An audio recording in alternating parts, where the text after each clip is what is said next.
The other question is on diplomacy. So we understand the Special Envoy Steve Woodoff is in some sort of contact with the Iranians.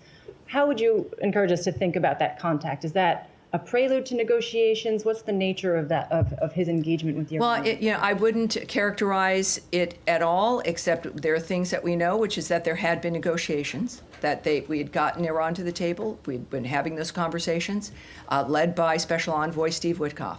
And we know that the president, from his statement, which is, I think, worth noting again, because it's very specific in its nature, and also, I must say, when I saw it, very Trump-like in his statement, as a man who is serious about everything he addresses, but in this particular kind of way, when it's existential, life and death, that he genuinely, it's not posturing.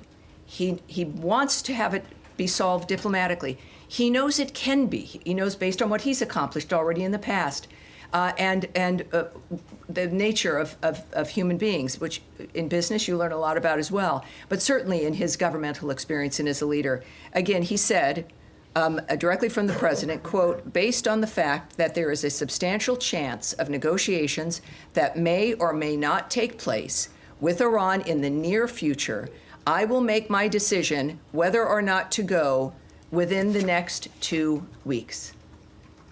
On that front, do you have an understanding of why there's now a 2-week window for diplomacy? Because at the same time, the White House said yesterday they understand it might be a couple of weeks before the Iranians achieve a nuclear weapon. No, but he has his reasons, and he's the one who knows, and that is the specificity of his statement. And I'll leave it at that. All right? Thank you. Yes, sir, at the end here. So on Ukraine,